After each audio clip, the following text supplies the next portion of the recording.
Et invité de ce journal, Vaïmoa Mouliava, membre sortant du gouvernement et secrétaire général de l'éveil océanien. Monsieur Mouliava, une petite réaction par rapport à l'élection du président, du vice-président qui n'a pas pu... il n'y a pas, encore ce soir, pas de président ni de vice-président. Vous trouvez que c'est normal? Bon, c'est important qu'ils se mettent d'accord, mais avant toute chose, Mme Boya, je voudrais d'abord rappeler une chose ici. C'est que l'éveil océanien, c'est un mouvement composé d'indépendantistes, de non-indépendantistes et d'apolitiques. Il y a même des gens qui s'en foutent carrément de la politique. Ça, c'est le cœur de l'éveil océanien. Je le dis pourquoi? Parce que nous avons toujours été clairs. Et aujourd'hui, ce qui s'est passé aujourd'hui, c'est que les visages se sont montrés. Il y a eu des révélations aujourd'hui. La révélation, la première, c'est l'avenir en confiance. L'avenir en confiance qui, pour écarter cette voie médiane, cette voie qui a fait le pont entre le 16e gouvernement, entre les loyalistes et les indépendantistes, ils veulent l'écarter. Ils sont inscrits dans une continuité de machination politique pour nous écarter.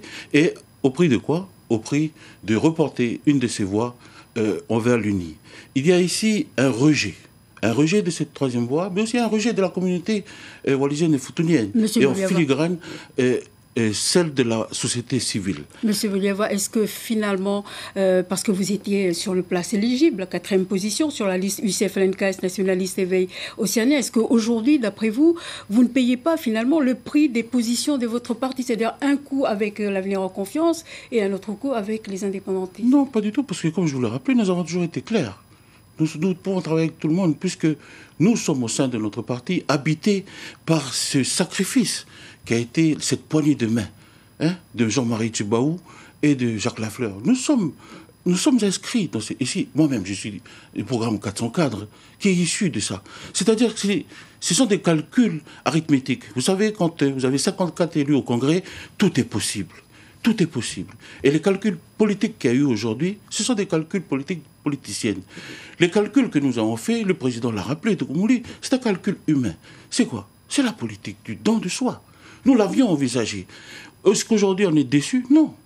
Pourquoi? Parce que nous avons envisagé cette possibilité d'être écarté et finalement que chacun montre son visage aujourd'hui. Un rejet de l'AEC, de la communauté wallisienne, je le rappelle, ici, et futunienne, qui incarne cette troisième voie, mais aussi en filigrane toute cette société civile qui, au-delà de la question de l'avenir institutionnel, se préoccupe de notre quotidien demain et qu'il y a des réformes fiscales à faire et nous étions là pour cela. Donc voilà. Vous êtes en train de me dire que la situation à laquelle vous êtes confronté aujourd'hui, c'est quelque chose que vous avez envisagé? Bien sûr. Il y a eu pire dans notre histoire politique, Madame Boya. Il y a des gens qui sont morts. Pourquoi on serait déçus? Nous sommes posé cette question la semaine dernière, jusqu'à le jeudi, jusqu'à minuit. Vous voyez? Et quand on a eu des grands hommes avant nous, et je parle ici de la FNSC, je parle ici de ce grand homme, Jean-Marie Tjibaou, qui s'est donné et qui a perdu la vie. Et M. Lafleur? Et M. Lafleur aussi, qui a donné des dons de soi. C'est ce que nous avons choisi la semaine dernière, tout en sachant qu'aujourd'hui, nous pourrions être écartés de la scène du gouvernement. Mais déçus, pourquoi? Pas du tout, pas du tout. Chacun a montré son visage aujourd'hui, que la troisième voie, celle de la médiation, celle du dialogue. Nous avons fait ce choix. Pourquoi? Pour que le calme revienne. Quand vous avez deux bords qui se tendent et qui se complaisent dans la rectitude, et que l'État est là, et que rentre dans la mêlée, qui doit faire le geste? Monsieur, nous avons fait ce geste-là, tout en sachant que demain, aujourd'hui, ce qui s'est passé était possible. Vous savez, je ne suis pas venu avec un costume aujourd'hui. Pourquoi? Parce que je savais, nous le savions, que ceci était possible. Nous avons pris notre responsabilité, celle de la politique des anciens, celle de la politique du don de soi, pour que le dialogue revienne. Parce que nous sommes intimement convaincus que les problèmes de l'usine de Vallée du Sud ne se résoudront pas sans les gens de la terre. Et là, aujourd'hui, nous sommes là pour avoir fait ce geste. Est-ce que nous devions disparaître de ce gouvernement? Nous étions prêts à payer ce prix, parce que ce prix est anodin au regard de l'histoire, au regard des grands hommes qui nous ont précédés et qui ont disparu.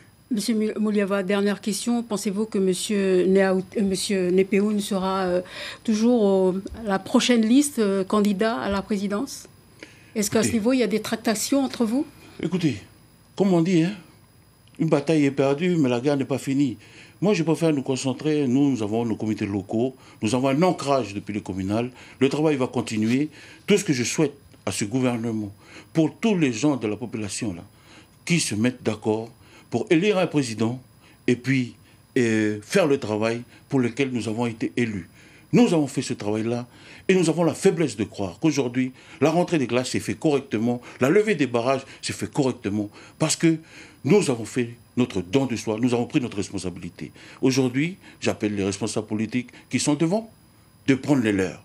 Et surtout, de ne pas oublier que quand les extrêmes s'affirment, la voie médiane, celle du don de soi, celle capable de faire des concessions, c'est celle-là qui nous mènera vers un futur structurant que nos vieux déjà avant nous avaient déjà rêvé. Et je m'adresse à vous derrière la caméra, là. Hein. Notez bien ce qui s'est passé aujourd'hui. Parce que nous vivons des moments exceptionnels.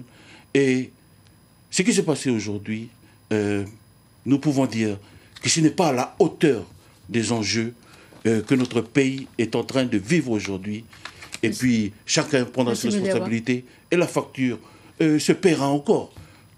Monsieur Mouliava, merci. Merci d'avoir accepté notre invitation. Merci pour toutes ces explications. Merci.